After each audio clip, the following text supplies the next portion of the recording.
Do you want to turn your text into natural sounding speech fast?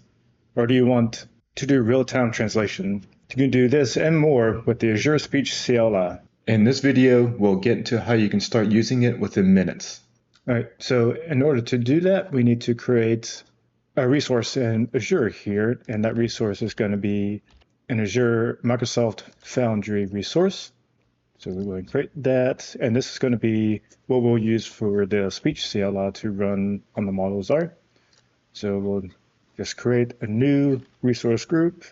We'll give it a name, and this has to be unique as well. We'll see speech CLI. I'll use my initials just to make sure it's unique in the East, and we'll review and create it. All right, so while that deployment's going on, I'm going to go into the shell here, and we can go ahead and install the .NET tool. I will do it global. It's going to be Microsoft Cognitive Services Speech CLI. There we go. And the SPX is going to be the name of the command. And there we go. We have that installed.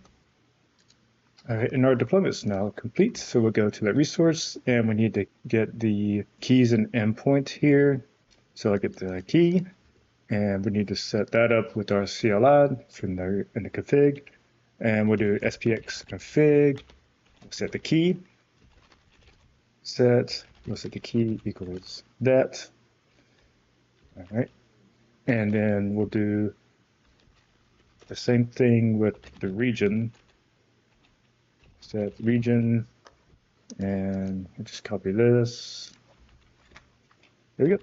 So we got that set up. Now we're able to use our CLI here, and we can do speech to text. So SPX recognize, and we'll do it from the microphone.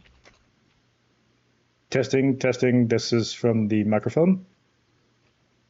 There you go. So as you can see, I did kind of a streaming thing there. So each one of the items that recognized got its own output. And we can do translation, and we'll do our source will be US English, and targets we'll do French. And once again, this would be from the microphone. Let's see. Nope. Instead of translation, I need to do translate. Testing. This is a test from the microphone. All right, there we go. So we got both French and then I guess the English version as well. So pretty quick translation that way. And there you go. That's pretty quick introduction to the speech CLI. Very quick to set up and to use. You can use it just as you need. Of course, once you are finished, we will clear the key, and we'll put here, clear the key, and we'll do the same thing with the region. There we go. Now we clean that up, and we can delete our resource. All right. Thanks for watching, and we'll see y'all next time.